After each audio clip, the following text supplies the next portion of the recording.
All right, so here's the deal. Basically, what they're saying here is let's protect our pharmaceutical industries. Let's let everybody get ultrasounds. Let's not upset the whole big special ed industry, which is billions of dollars worth of income. It's to colleges, to schools, for housing. They don't want to disrupt that. That's why no one's mentioned ultrasound. Hello, I'm Dr. Richard Wood, a Yale-trained obstetrician. I've recently come across a channel called Be Smart, apparently a PBS broadcast program, and it's astounding, really. I want you to look at this chart. Autism rates have absolutely skyrocketed in the last few decades. About 1 in 31 kids in the US are diagnosed on the spectrum today. And it's not just here. Worldwide data shows a steady rise in autism across most high-income countries. This data has sent public health experts, doctors, and anxious parents on a search for answers. Very interesting and true. I love the chart. It shows the epidemic since 1995 and the astronomical rise. What else happened since 1995? Ultrasound, gender reveal parties, Dopplers. You can go to a mall, get as many ultrasounds as you want, 3D, 4D, whatever it is. In fact, you will see autism at higher rates in more affluent communities and lower rates in less affluent communities. Do you know why?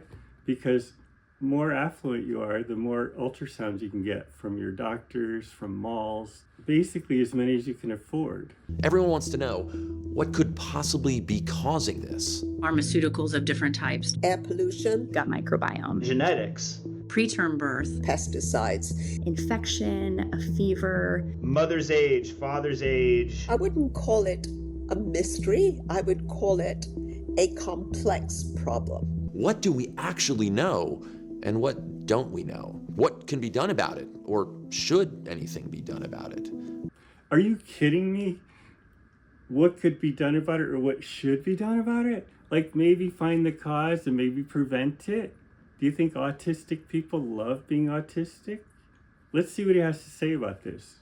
And what's really going on behind this trend?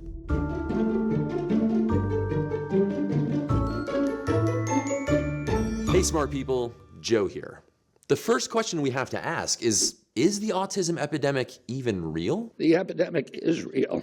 Yeah, this is the million-dollar question. Because this is such a huge topic, one of our writers, Marin, is joining me to walk through all of this. So, as you know, Joe, I am a medical microbiologist, and therefore in my field of study, when someone's sick, we're looking for the thing that's making them ill, like a bacteria or a virus. But with something like autism, which is what's called a neurodevelopmental condition, it's not a disease. We're not talking about an illness here, so there's no one smoking gun causative agent that we can point to. So here, what I'd like you to focus on is this microbiologist said exactly what's going on. It's a neurodevelopmental problem. So we want to look at what would alter neurodevelopment. There's two parts to embryological development. The first is the neurosystem, and the second is the gastrointestinal system, and both go hand in hand in the very beginning, the building blocks, the foundation of each infant. So she pointed out neurodevelopmental problem, and that's where the problem lies. That's where you want to investigate. What is altering neuro and gastrointestinal development? Something must be, and apparently since 1995, and it's also not necessarily something that needs to be cured. Yeah, exactly. Well, you can't cure it because it's not an illness. I suppose a microbiologist always thinks everything's something that needs a cure. Well, you don't cure it, you prevent it because it's not an illness, it's a neurodevelopmental problem. So let's deal with that, please. I mean, one of the most important things I think to recognize right at the top here is that autism isn't one thing. It's actually a really diverse group of conditions that are defined by the presence of these certain social and developmental and behavioral symptoms. Exactly. And what was so interesting to me when we were researching this is that even though the name autism spectrum disorder, or ASD, does do a really good job of getting across the idea that this is not a one-size-fits-all condition, it's also not quite as simple as this idea of a line going from less autistic to more autistic, because most experts in the field today are actually leaning towards thinking of this as more of a wheel. And I want to show you what that means. So the different segments of the wheel might include sensory processing, emotional regulation, social interaction, speech, motor skills and coordination, repetitive behaviors, lots of other things. And each individual may have greater challenges in some areas than others, so every autistic person's wheel is going to be pretty unique. Now, we used to hear autistic people described with terms like low functioning or high functioning, but that's not how experts look at this anymore. Autism's typically diagnosed in levels, defined by how much support someone might need in their day-to-day life. That's all laid out in here, the DSM. That's the Diagnostic and Statistical Manual of Mental Disorders. It's updated every decade or so, and it's the standard reference book that's used by doctors to diagnose and classify various mental health, behavioral, and developmental conditions. The autism spectrum, basically what happened in the 1980s was that DSM-3 decided that they would help parents get their kids into special ed programs in schools. And parents had trouble because if they had a child with an unknown neurological and physical problem, they weren't covered by special ed. But if your child had autism, they were. And basically, the way we diagnose autism is based on behaviors we can see from the outside. But that doesn't tell the whole story, because autism isn't just a behavioral condition. There's biology and genetics behind this stuff that we are just starting to truly untangle. Like the fact that autistic brains are different. One 2024 study scanned the brains of autistic adults and found they had a lower density of synapses than neurotypical folks. Synapses are the structures between neurons that allow them to pass messages to one another. Many lines of research have found the same thing. There are real differences in how neurotypical and autistic brains are structured and connected. But where do these brain differences come from? Lots of different lines of evidence point to autism starting at the earliest stages of life, meaning post-conception, as a body and brain are developing in utero, even before a baby is born. Okay, so again, here we got a great point. They're pointing out it happens before it's born. Someone's done the science. There was a study done by the NIH that did biopsies of brains and CSF samples from people with autism. There they found evidence of thermal injury. There's inflammation. The synapses aren't synapsing properly. They've been damaged or eliminated, not by a genetic thing, but by an assault from a sonogram. Sound energy is converted to heat in the targeted tissues. The heat alters and kills cells. The ones that aren't dead leave behind signs of inflammation, mitochondrial dysfunction. These are permanent, lasting things that will be there for the duration of the child's life. So I'll be interested in seeing if they finally get to the science behind the injuries that they've apparently read about. But coming back to our alarming chart, does that mean something happened in the last few decades that suddenly changed how our brains develop? Is that why we see the rise in cases? Bingo! Okay, so as a history nerd, I think about this a lot. But before we had our modern diagnoses that we all agree on, there wasn't a really commonly understood way to talk about people who behaved differently. So even though we may be able to look back and read into accounts of historical figures and guess that they had what we would today call autism, we're not going to find historical records of autism cases before the word itself started being used. So, Joe, I'm going to take you on the quickest speed run of the history of autism from the time the term was coined until today. Okay, I'm ready. In the 1910s, Swiss psychiatrist Eugen Bleuler coined the words autistic and autism to describe traits he was seeing in children with schizophrenia.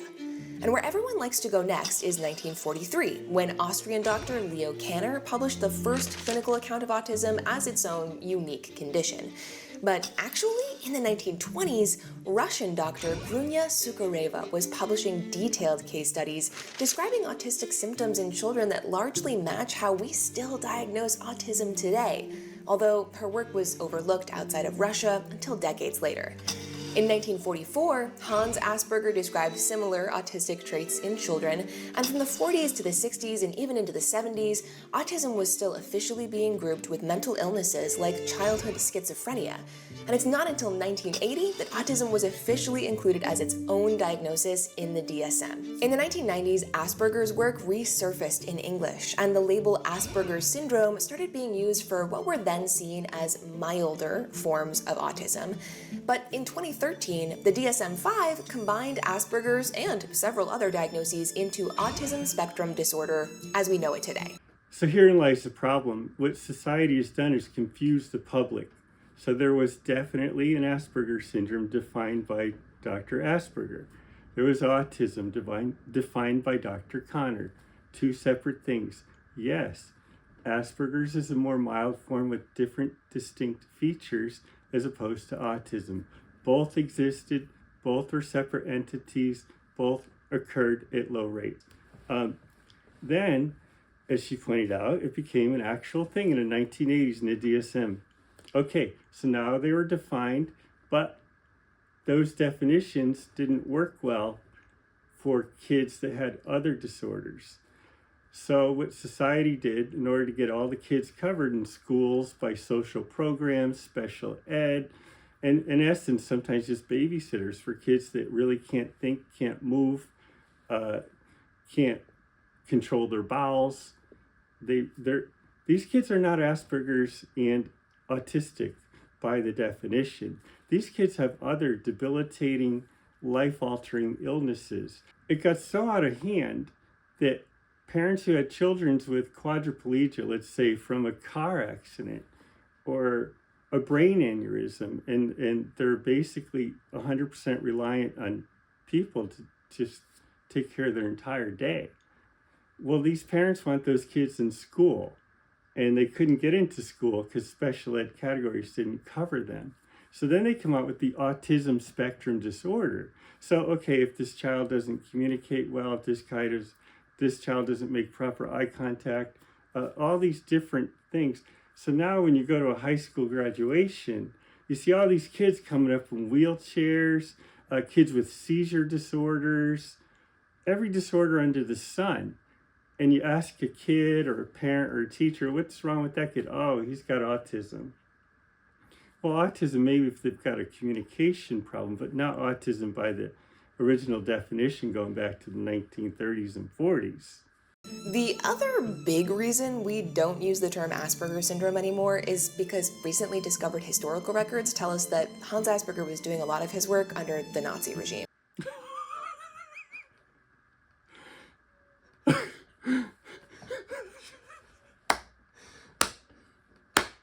And it can't be separated from that legacy of eugenics. Okay, so we can't separate Asperger's from eugenics, but we can certainly call it all neurodivergent. It's a new genetic thing. I guess that's where we're going.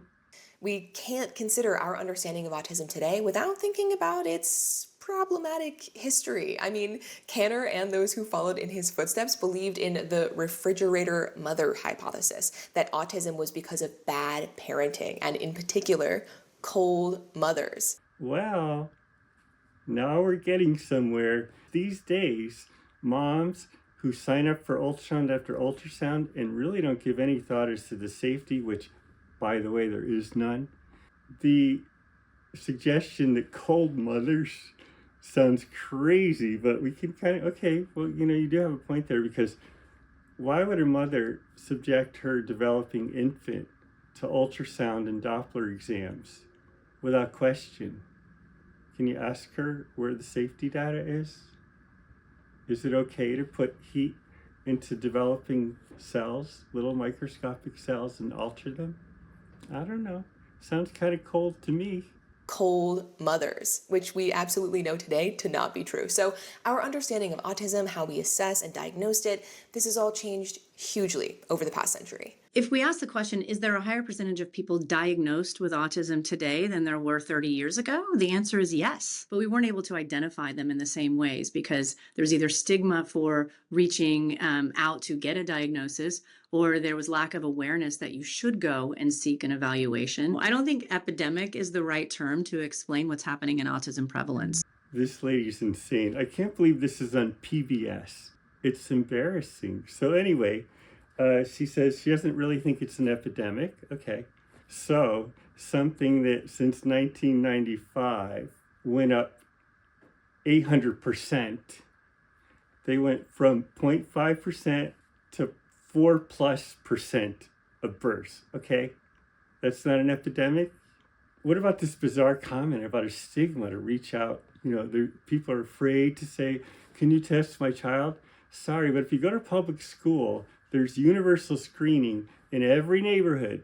Poor ones, rich ones, moderate ones. It doesn't matter. All your kids are screened for autism, the same screening techniques by the social workers, whoever the school hires.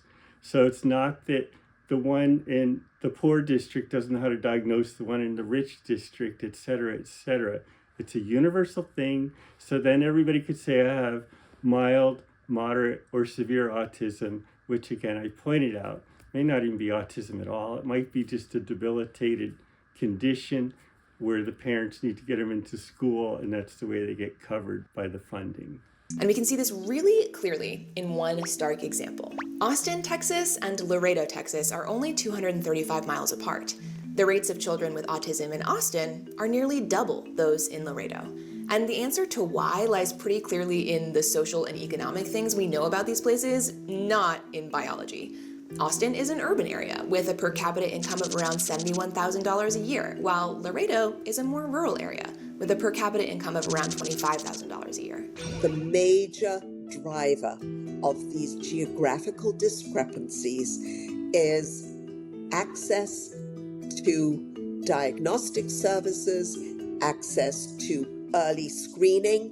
Pediatricians in urban areas are more likely to be doing screening and then have the resources to send the child off for diagnosis that you don't find still in more rural areas like Laredo. So, very interesting. These people, again, are just missing what's going on. They're not looking at the picture, or they're hiding it, which is a little bit suspect because you can go to a rural area, you can go to a wealthy area. The screening is the same in both places. So if you get diagnosed in rural area, it's the same diagnosis you would get in the other area.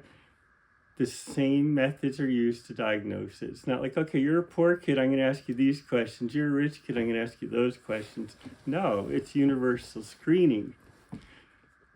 But here's what you do find. The wealthier areas, they can actually go to a mall. They could go on Facebook and say, gee, look, I can get my own ultrasound. In fact, we could just do as many ultrasounds as we want. We'll just buy one on Marketplace. Oh, we can get these Dopplers on Amazon. Let's let everybody listen to the heartbeat. In the wealthier you are, the more you get to do that. The difference between medicine in a rural area and in a urban area is the doctors. So often in the rural area, you're going to have people on Medicaid. They're on, they get public funding for their health care. And the ones that in the wealthier areas will have private funding. And the difference there is you go to the doctor with a private practice who earns more than the doctor in the Medicaid zone. He's got his own ultrasound, or she's got their own ultrasound readily available. So they just, as a bonus, like a marketing tactic, oh, well, go see Dr. So-and-so. They got an ultrasound, and whenever they're not busy, they'll just scan you and get all these photos and see what you're having. But you go to a Medicaid clinic, they don't have the luxury of time, and they don't have the funds to give unlimited ultrasounds. So the ones in the rural areas might get 2 ultrasounds per pregnancies, whereas the urban and wealthier areas, they can get as many as they want whenever they want. Think about that. It's not always just because he's poor, he doesn't get the diagnosis. In this case, being poor is a benefit. Because we don't know yet what exactly causes autism, it's hard to rule out the possibility that there isn't another factor playing a role in the change in risk. So what we know is this trend is real. There are vastly more people who are labeled as autistic today than there were a few decades ago. And most of that increase can be explained by changes in how we diagnose autism. Why aren't they looking at real science, as in biopsies from the brains and the CSF samples from the children and adults with autism that show the changes? They're real, they're documented, they've got all the inflammation, the mitochondrial dysfunction, it's all there.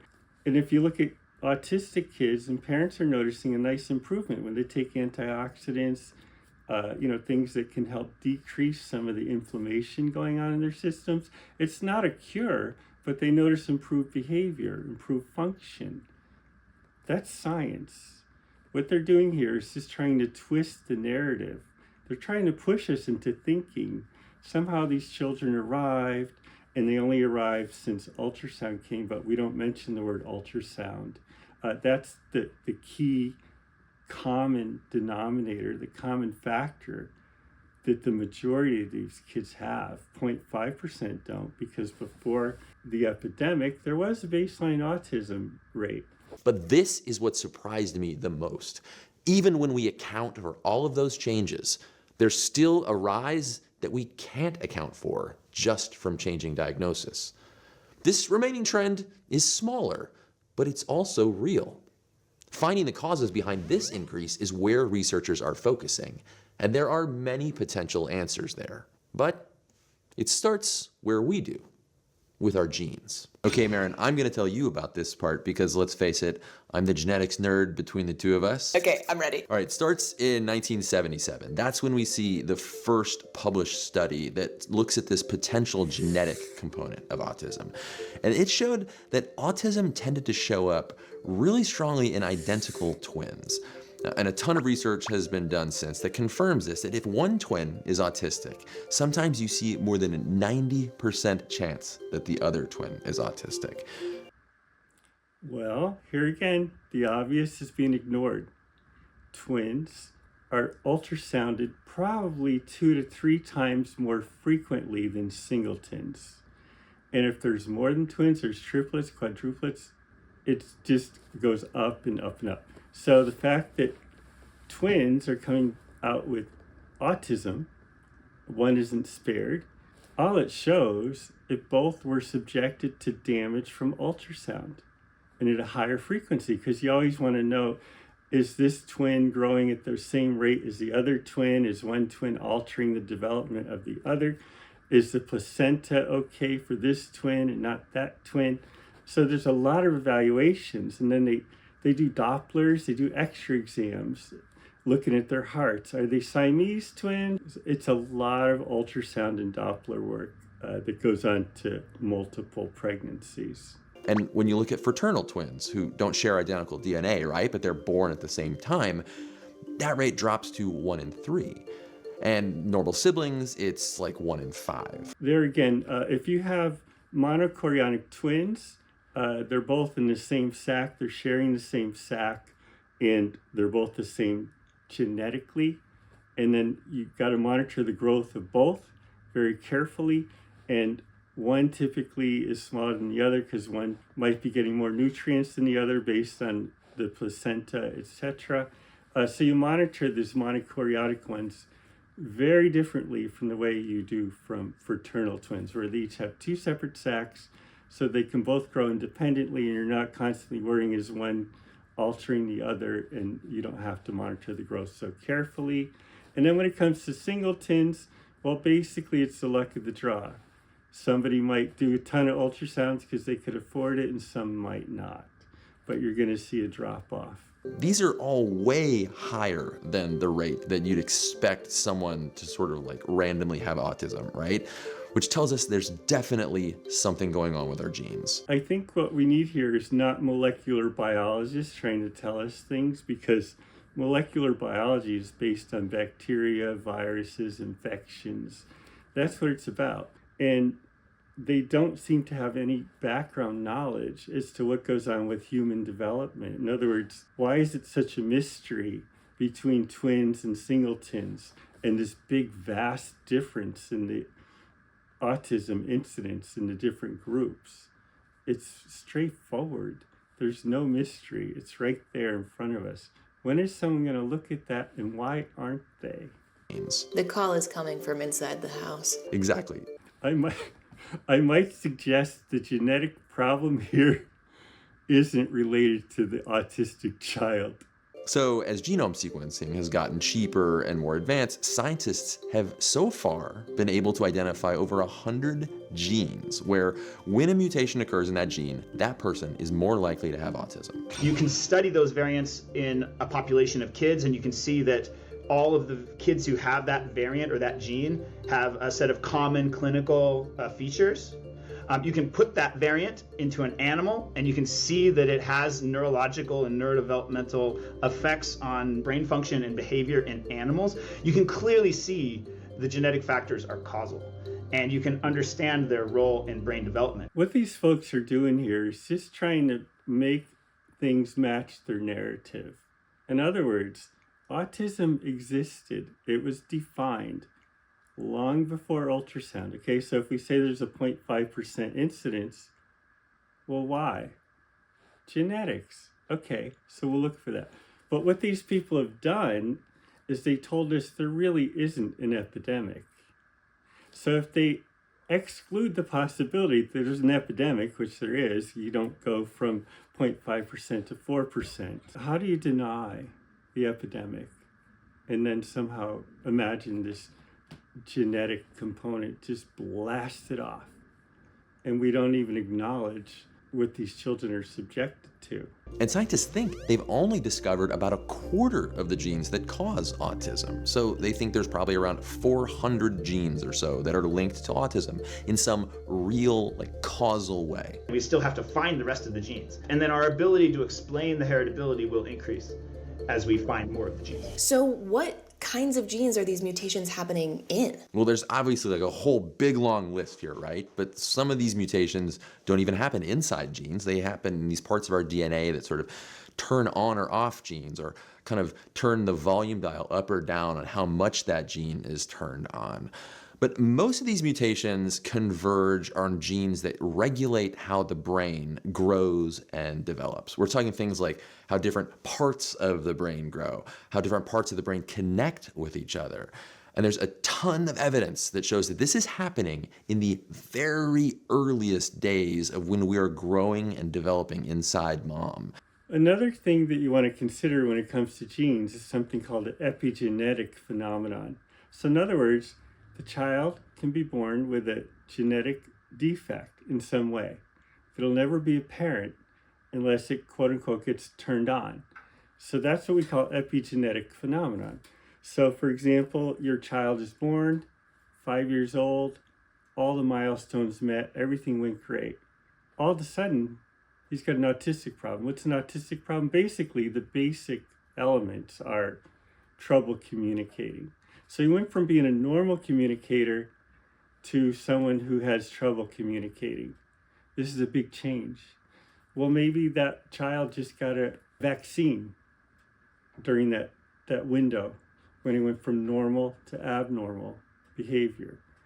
So what that says was he was predisposed to get an autistic condition if the conditions were right. So the vaccine happened to be, quote unquote, the right condition to turn that on. So it's a real thing, but we need to basically look at the cause of the epidemic, not the lesser aspects. Why don't we deal with the big cause and then deal with those things as we move forward with healthy kids? And it even continues after we're born too. So we're getting these autism mutations from our parents? This is where things get pretty weird, honestly. So autism can run in families, but it doesn't have to. Every child born has about 100 mutations that they did not inherit from mom or dad, that actually accumulate in the sperm or the egg. And in fact, most of them accumulate in sperm. because sperm are constantly dividing. Those are the de novo mutations. We all have these. Each of us is born with these totally new random mutations in our DNA that our parents don't have. And most of the time they're invisible, right? They don't do anything. But you have to imagine every so often, if one of those mutations lands in a gene that's important in, say, fetal brain development, that could lead to that person developing autism, even if no one in their family has ever been diagnosed. Now, studies suggest that these spontaneous new mutations contribute to a really major chunk of autism cases. And remember, we haven't even found most of the genes that cause autism yet, so this is likely an underestimate. It sounds to me like they're looking for career protection. Let's just keep it going. Let's just keep looking for genes. What are you going to do when they find the gene? Then what? Do you correct the gene? I don't know about that. But anyway, I think this gene hunt is just basically job security. Researchers think that about half of autism can be linked to these genetic variants that are out there in the population, circulating, the kind of stuff you can inherit from mom and dad.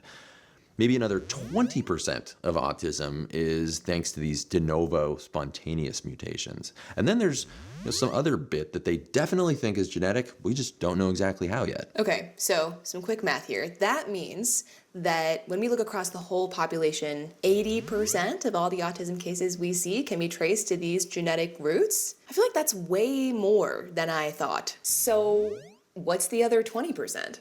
Well, maybe you should look into that. Why don't you ask yourself, how about in countries like Brazil, where the country doesn't allow routine ultrasound? In other words, you only get an ultrasound if there's a medical indication. Guess what their rate of autism is? It's more like 1% or 1.25%. So the issue there is you've got two different populations. The private population can and does buy as many ultrasounds as they want. The ones who are on state benefits, which are the majority of Brazil, it's a very poor country, they don't get ultrasounds, they don't get Dopplers. So I want you to see here, what they're trying to do here is get you to accept autism as this new genetic person, right? This is the new thing. It just all of a sudden evolved. This is what we have. Over 80%. It's all genes, it's all inherited. Really? So if it's that way, how come it doesn't apply to Brazil?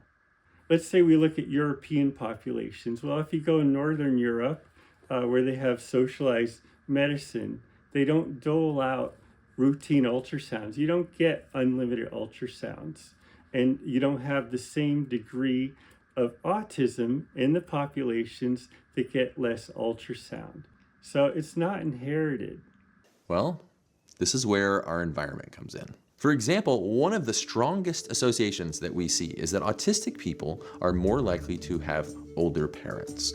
Now, the older someone is, right, when they conceive, the more likely it is that their sperm or their eggs have accumulated those de novo, kind of random, spontaneous mutations.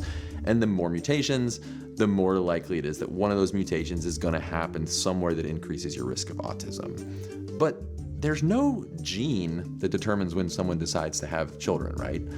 But there are all kinds of things that correlate with a parent's age, things like education, where you grow up, cultural differences, all kinds of stuff. But these are things that are about your environment.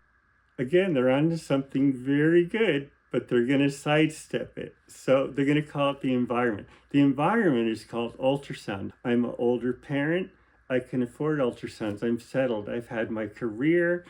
I've gone to college. Oh, gee, let's have babies because we're getting older. So yeah, maternal age, there's a higher risk of mental retardation and Down syndrome. Yes, there are. Okay, we know that. We screen for that. We do alpha fetoprotein tests. It's a little blood test.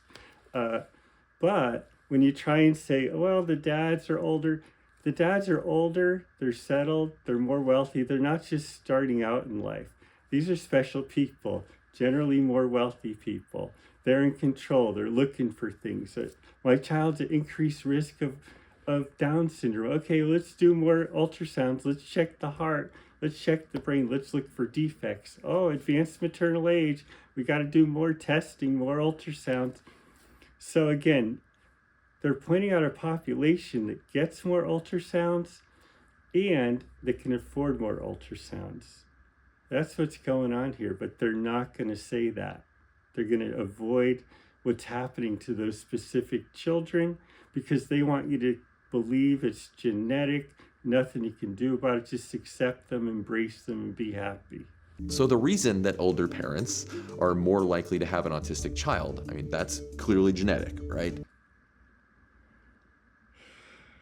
But the reasons that people become older parents are because of these non-genetic environmental things. Okay, I feel like this is the perfect example of how investigating these environmental factors gets really sticky, because we can see associations between autism and tons of things, but the really important question that scientists actually want to answer when looking at that is this thing just linked to autism for some other reason, or is there actually something causal there?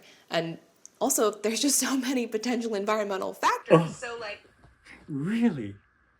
Like Dopplers and ultrasounds raining from the sky? Oh, please, tell us more. which ones are real? We're going to run down a list of many factors that are commonly associated with autism, what we know about them so far, what we still don't know, and what we can say about how they are or aren't related to autism. Now, before we get started, here's sort of the fine print terms and conditions of this info. We can't give you neat, exact numbers. Science doesn't work like a weather app. You don't get a clean, 40% chance of rain, 20% chance of autism. There may be exact figures from individual studies, but we can't apply those numbers to everyone. It's impossible to say, this factor will increase your risk by this percentage. But here's what we can do. It's really not that complicated. Let's call it what it is, an epidemic. When did it start? What's the most common factor that's connected to when it started to now? What's increased since it started to now? It's simple. If they're all into studies, okay, take 100 moms that say, you know what, I don't like that ultrasound thing. It worries me. I don't want my child to have thermal and mechanical injuries in their brain and gastrointestinal systems. So I'll tell you what, I'll sign up for the no ultrasound and no Doppler group.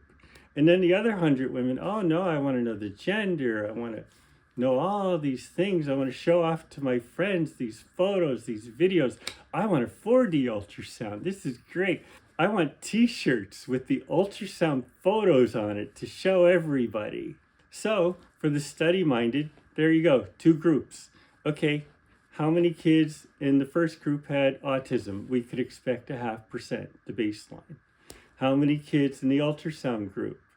We can expect up to 4% or more, depending on how many ultrasound. And if I'm wrong, we'll know in 10 months. What's the big deal? And this is a big one. When we look for things in our environment that may influence or cause autism, the point isn't to blame parents for something they did or didn't do during pregnancy, especially towards moms who still often get unfairly singled out. It's about understanding the interplay of complex biological and environmental factors interacting with genes. Unfortunately, what a video like this does, it's got a lot of authority because they put people on there. I'm this scientist, I'm that kind of scientist, I'm on the public broadcasting service, I'm important.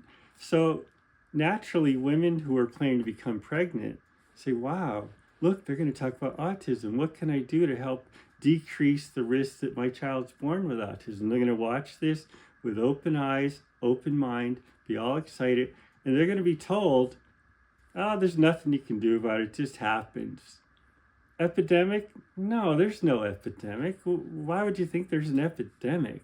And yet they keep showing that chart and pointing out all the very things that are epidemic. But no, let's just make moms be compliant, complacent. They think it's all part of it. You just get ultrasounds. That's what we do. But moms do have a responsibility to protect that environment while their baby's growing. That's part of being a mom. You can alter the baby's environment. You can take certain medications like valproic acid, we learned in the past, will cause birth defects. We learned if moms drink alcohol during pregnancies. They can be born with a cluster of defects. We learned smoking can cause preterm labor. It can cause the placenta to separate prematurely. We know these things. We inform people so then they avoid those things so they don't get those issues. Well, the same thing with ultrasound. We know it causes mechanical and thermal injuries, but yet we're not stopping it. We're going full speed ahead. The more, the merrier. I think if these folks would actually start thinking about the health of the baby instead of how the mom feels or how to make everybody just accept this epidemic and make believe it's not an epidemic, what is their goal? Why are they trying to do that? What's wrong with having children born without autism? The developing baby is very complex. It relies on special conditions. It relies on just the right environment inside the uterus to grow properly. When you bombard that baby, those little microscopic developing cells in the brain and the gastrointestinal system with sound waves, and that energy is then converted into heat that damages the tissues permanently. It affects their function permanently. We're going to go through these causes because they come up a lot in the media. And we want to give you the context so you can separate myth from evidence. And with that in mind, let's start where we all did, in pregnancy. We've studied several kinds of metabolic conditions during pregnancy. So think about gestational diabetes, about weight gain during pregnancy. And when we and others across the globe have looked at this question, we see hints that there is some association between metabolic conditions in pregnancy and then the increased risk of autism in those offspring. So when we talk about metabolic diseases, the most common one that comes to mind would be diabetes. Moms with poorly controlled sugars will have children with birth defects. So it's important preconception and during development of the baby that the sugars are well controlled. So they call these moms high risk. High risk moms get more ultrasounds. That's what they do. They make you feel like, oh, look, you're a high risk mom. Let's just keep scanning. Let's keep doing Dopplers. Let's check the heart. But once you rule out birth defects from, let's say, out of control sugars, you don't need to keep doing the scan. So there may have been a medical indication, but once you get the answer, fine, move forward, have your baby. When it comes to obesity, it's harder to follow the size of the uterus. A thinner woman, you can measure the uterus and it coincides with normal growth, but the obese woman, there's a lot of fat in the way and you can't tell, is the baby growing properly or not? So there again, these people get extra ultrasounds, extra Dopplers, and there's really no benefit, only harm because you're doing thermomechanical damage. Some studies see a link between autism and obesity during pregnancy. Diabetes, both pre-existing or gestational diabetes, is associated with increased risk of autism too. These kinds of associations are tough to tease apart because there's always a chance that there's some other underlying genetic thing, that confounding variable. That's the common factor behind both obesity or diabetes and autism. Well, there is no mystery factor. And if there is a mystery factor, what you do, you ask yourself, what's common to all these people? So common things being common, it's ultrasound. They all share ultrasound. Maybe eliminate ultrasound. Let's see how that goes. These women get more ultrasounds than other pregnant women. Why isn't it mentioned? Where's ultrasound? Did they talk about it once? No, but they certainly showed you a lot of different ones, 3D ones, over and over. Like, look at this, look at that. I'll ask you, is it more logical to believe there's a mysterious genetic factor that's causing autism in these women? Or was it the fact that they had more ultrasounds than other women? Then we have air pollution. There's definitely a link between mom being exposed to air pollution and an increase in all kinds of neurological disorders, not just autism. Different studies have seen a link between exposure to nitrogen dioxide, sulfur dioxide, carbon monoxide, ozone, and particles in the air like dust, soot, and smoke.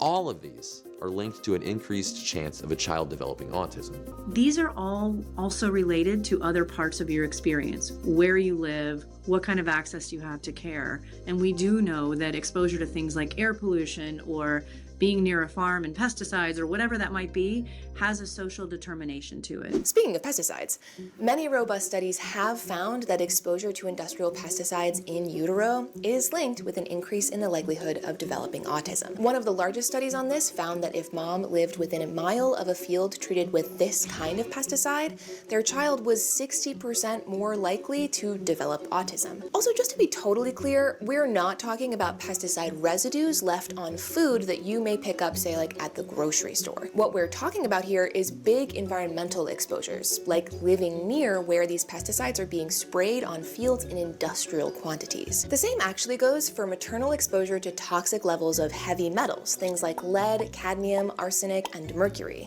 This is also linked to an increased likelihood of their children developing autism, but the results vary, again, depending on the study, and we also don't know that it's the heavy metals causing the autism. It could also be that the parent in this scenario has something going on in their genes that makes it more difficult for them to clear these heavy metals from their bodies, and it's that genetic underpinning that is truly linked to autism. We just don't know. Yes, environmental factors affect developing babies. They affect their neurodevelopment, their gastrointestinal development. And in fact, we can go back and look at our Brazilian folks again. So they don't have a 0.5% rate of autism in their population. It's more like 1.25%. Well, that society also has a lot more pollutants and environmental factors to consider.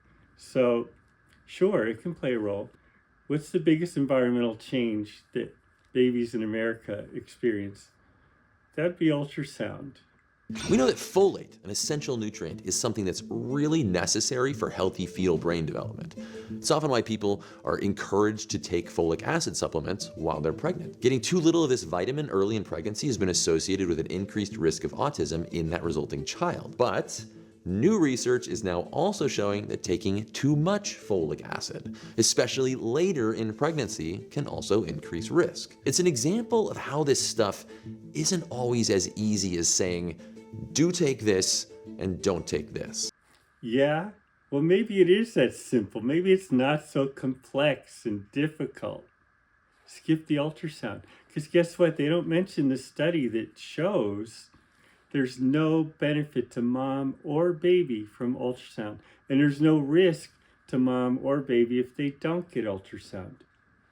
In other words, their life isn't improved and their risk of death isn't decreased.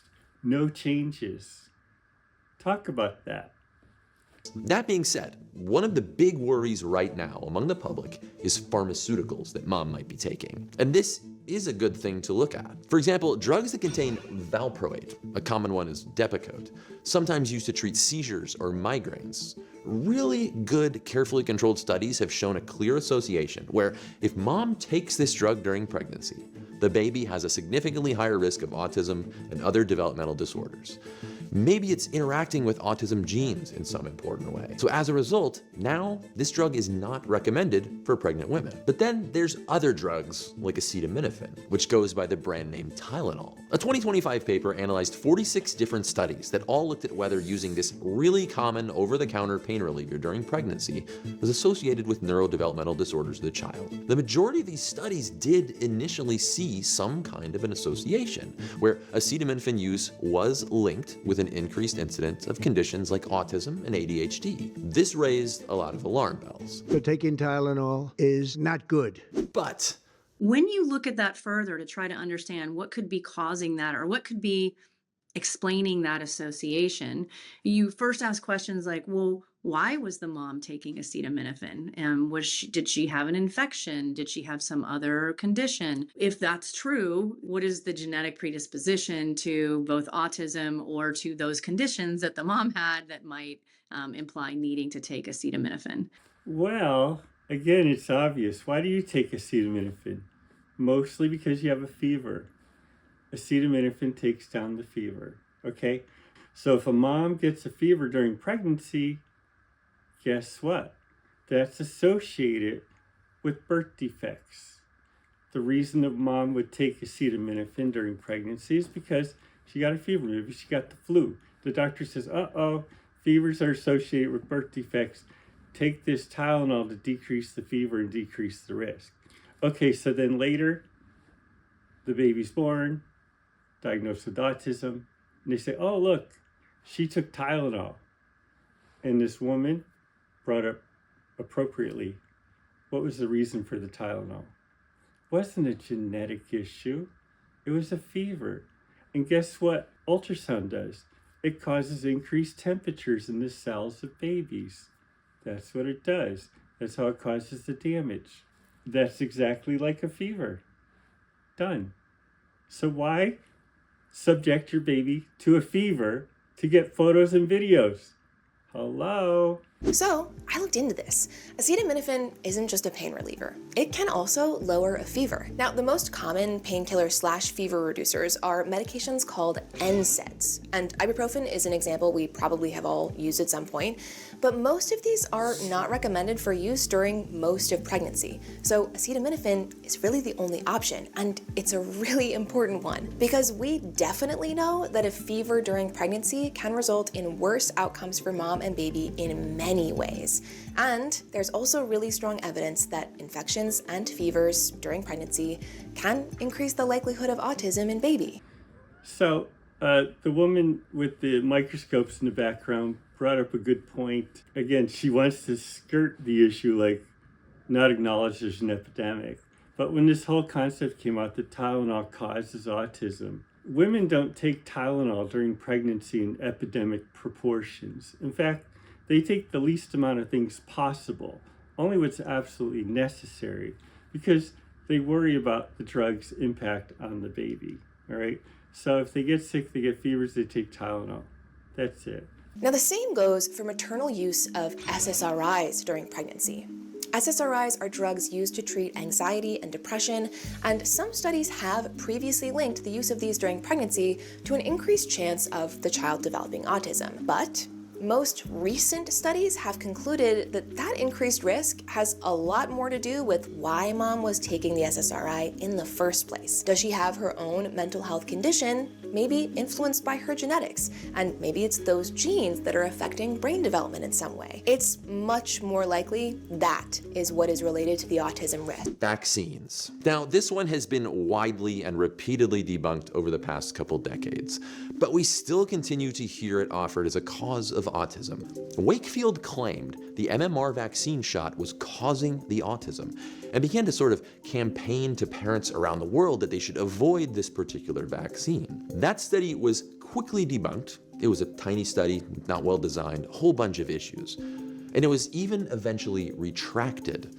And Wakefield later lost his medical license for manipulating the data in that study. But it set off this massive global controversy on social media and online that we still see today. Despite the link between vaccines and autism being one of the most repeatedly debunked claims in the history of medicine, vaccine researchers are still having to respond to this. It just won't die. So here's the interesting thing about vaccines. So if we talk about vaccines, we're talking about afterbirth autism as opposed to the majority of autism, which is a pre-birth event. Children are born with it. They have neurodevelopmental issues that then become diagnosed later as autism. A vaccine occurs after birth.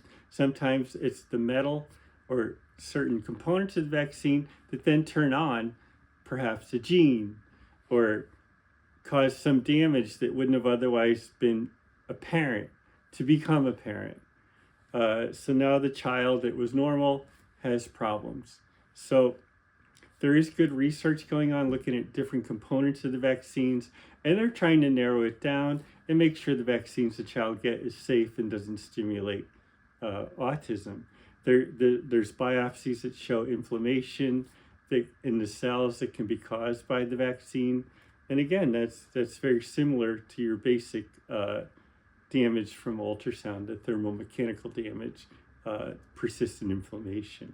It never made sense to me how something like a vaccine could ever be responsible for so many global alterations. I couldn't even imagine a plausible mechanism. It's not just the evidence that vaccines don't cause autism. It just makes no sense. We've learned so much about the how autism spectrum disorder occurs in early fetal brain development through the action of autism genes. The action of autism genes? What are the autism genes? Why are we going down this road? I don't get it. In fact, if anything, there's some studies to suggest that vaccination may even protect against some forms of autism. For instance, we know congenital rubella syndrome, which causes multiple birth defects, including an autism phenotype. In that case, getting the MMR vaccine as a kid will, in a sense, will protect your child against autism later in life. They're pointing out obvious things, but then missing the obvious. So, for example, this rubella. So if the baby gets rubella and then later is autistic when they were normal before the rubella, sounds like a pretty straightforward epigenetic trigger. The baby was predisposed and the virus turned it on. But when it comes to vaccines and autism, scientists know that it's as close to settled as anything is in science. There is no causal link. And while that's something we know for sure, there are so many other things in this field that aren't settled science yet, but that scientists are just starting to really dig into. Stuff like the fact that all of the bacteria that live in your digestive system, aka your gut microbiome, they're talking to your brain. The gut has its own nervous system, sometimes called the second brain, and it talks to the brain through nerves like the vagus nerve, through hormones, and through chemicals made by gut microbes. What we see is that the types of microbes that are in the guts of people with depression, anxiety, and autism look pretty different from people without those conditions. See, folks with autism are much more likely to have digestive issues than neurotypical folks are. And while there's definitely something going on with our brains and our guts, we're still really unclear on how an altered gut microbiome, digestive differences, and symptoms of autism might all be interacting and affecting each other. So there's still lots to explore. Well, as a scientist, who props her microscopes on stacks of books for looks, I suppose, doesn't she understand that 10% of children with autism have gastrointestinal disorders, and that the basic development of an embryo starts with neurodevelopmental and gastrointestinal systems? From that, everything else develops, their entire system, the reproductive system, everything that makes a human starts in the beginning, the building blocks. And that's where they're altering it with ultrasound and Doppler. Not one mention of ultrasound or Doppler in this entire video. Why is that? And this is true of so many other things in autism research that we haven't even touched on in this video. Microplastics, PFAS, phthalates, the list goes on. And the research into so many of these is just getting started. Here's the deal. Basically, what they're saying here is, let's protect our pharmaceutical industries. Let's let everybody get ultrasounds. Let's not upset the whole big special ed industry, which is billions of dollars worth of income. It's to colleges, to schools, for housing. They don't want to disrupt that. That's why no one's mentioned ultrasound. This just sounds like a commercial.